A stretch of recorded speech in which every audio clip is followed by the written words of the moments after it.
आज सभागृहातले एक सदस्य महाराष्ट्राचे माजी मुख्यमंत्री आणि स्वर्गीय हिंदुहृदय सम्राट शिवसेना प्रमुख बाळासाहेब ठाकरे यांचे सुपुत्र असलेले उद्धवजी यांचा आपण निरोप समारंभ करतो। खरं म्हणजे मी असं म्हणेन की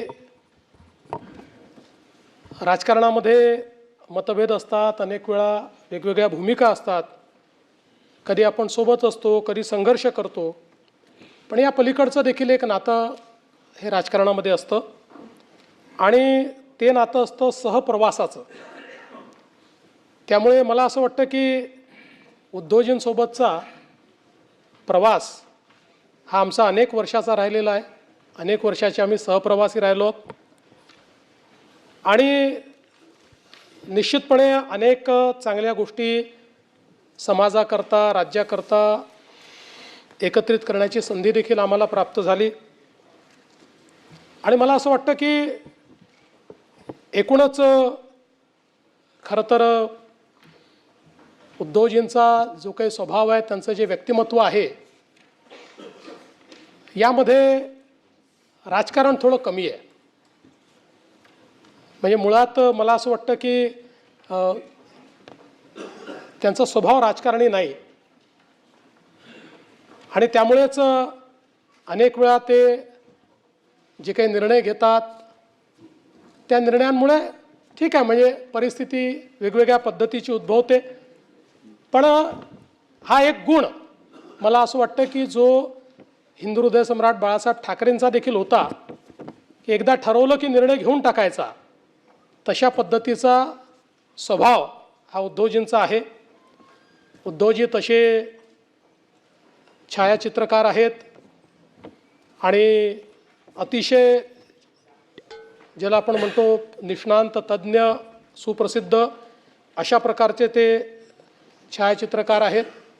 महाराष्ट्राच्या विविध छटा या उद्धवजींनी आपल्या कॅमेऱ्याच्या माध्यमातून अतिशय सुंदर या ठिकाणी कॅप्चर केले आहेत।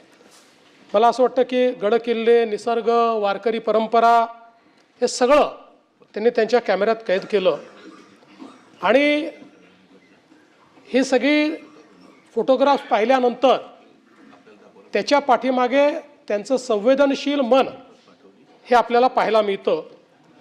आणि म्हणूनच मला असं वाटतं की महाराष्ट्र देशा आणि पाहावा विठ्ठल ही जी त्यांची कामं आहेत ती केवळ छायाचित्रण नाही आहे, तर एक प्रकारे आपल्या संस्कृतीची जपणूक या माध्यमातून करण्याचं काम हे उद्धवजींनी केलं आहे। आणि हे करण्याकरता खूप कष्ट देखील अनेक वेळा त्यांनी घेतले आहेत। मला असं वाटतं की जेव्हा वारीचे छायाचित्रण उद्धवजींनी केलं होतं त्यावेळी अतिशय रिस्क घेऊन हेलिकॉप्टरमधनं त्या ठिकाणी उघड्या दरवाजातनं फोटोग्राफी ही त्यांनी त्या काळामध्ये केली। अनेक वेळा जंगलांमध्ये त्यांनी छायाचित्रण केलं आणि म्हणून ही एक आपला जो छंद आहे तो छंद त्यांनी अतिशय चांगल्या पद्धतीनं जोपासण्याचं काम हे त्यांनी केलं। राजकारणामध्ये आल्यानंतर देखील ते पक्षप्रमुख झाले। पक्षप्रमुख म्हणून जी काही त्या ठिकाणी संकट आली, संघर्ष होता, बराच काळ आम्ही सोबत त्या संकटातनं आणि संघर्षातनं पुढे गेलो। अर्थात माझा आणि त्यांचे अधिक जवळीक ही 2010 नंतर आली आणि 14 नंतर अधिक आली, पण मला असं वाटतं की या सगळ्या याच्यात एक मैत्रीची भावना ही निश्चितपणे आमच्यामध्ये त्या काळामध्ये तयार झाली। आणि मी असं म्हणणार नाही की आज ती नाही, पण शेवटी त्यांच्या राजकीय भूमिका आहेत, आमच्या राजकीय भूमिका आहेत,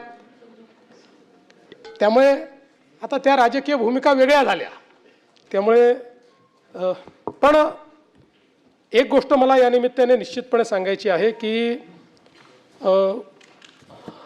राजकारणामध्ये काम करत असताना अनेक वेळा मी हे बघितलं की एखादा निर्णय घेत असताना त्याच्या परिणामांची त्यांनी चिंता केली नाही, आणि विशेषतः एक जो गुण म्हणजे त्यांची शिवसेना असो की आमच्या शिंदेसाहेबांची शिवसेना असो, जो हिंदू हृदय सम्राट शिवसेना प्रमुख बाळासाहेब ठाकरेंनी या ठिकाणी एक राजकारणात वेगळा पायंडा पाडला की सामान्यातल्या सामान्य माणसाला देखील, ज्याला राजकीय चेहरा नाही अशा व्यक्तीला देखील राजकीय चेहरा देणं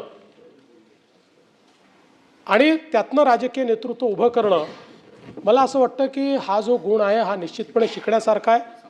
बाळासाहेबांनी निश्चितपणे तो गुण आपल्या सर्वांना दिला, उद्धवजींनी जोपासला. आज शिंदेसाहेब देखील आपण जर बघितलं तर राज्यसभेच्या यावेळच्या निवडणुकीत त्यांनी ते जपण्याचंच काम या ठिकाणी केलेलं आपल्याला पाहायला मिळतं.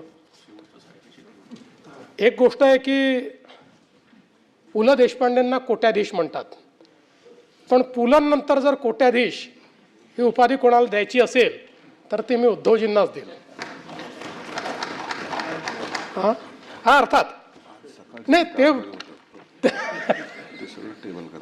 कागदांच्या नाही, शब्दांच्याच.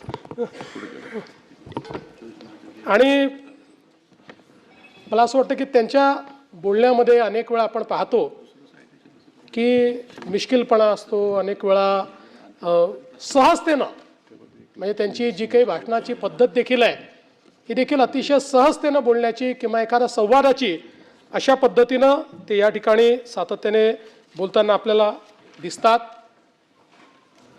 अनेक वेळा ते भिडताना दिसतात, खूप जोरदार अटॅक करताना दिसतात, जोरदार प्रतिवाद करताना दिसतात, पण त्यांचा मूळ स्वभाव तो नाही आहे.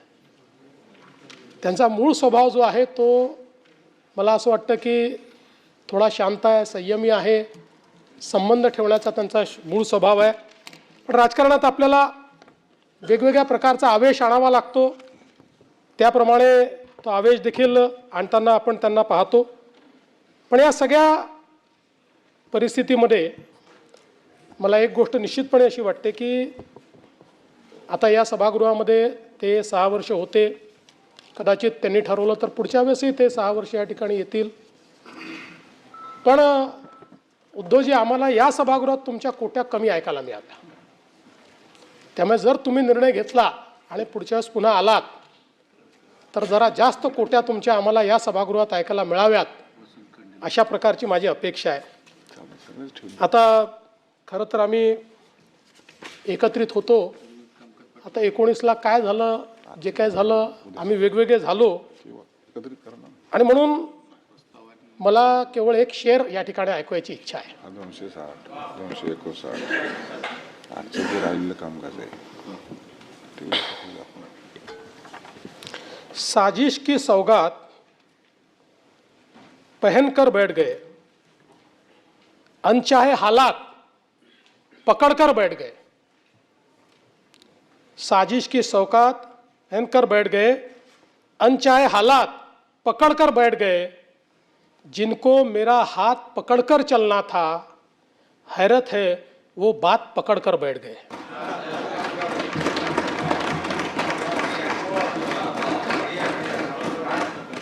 पण ठीक आहे, आता कुठलाही आपला रस्ता असला तरी तुम्हाला खूप शुभेच्छा आहेत. तुम्हाला उत्तम आरोग्य मिळो, तुमचं नेतृत्व अशाच प्रकारे सगळ्या पक्षाला मिळत राहो आणि राजकारणामध्ये तुमची प्रगती होत राहो, अशा प्रकारच्या शुभेच्छा आज पुन्हा नाही, पुन्हा येईन माझा आहे. हां, पुन्हा भेटू. नाही, ते तर भेटूच, त्याला काय. त्यामुळे आपल्याला मी मनापासून शुभेच्छा देतो.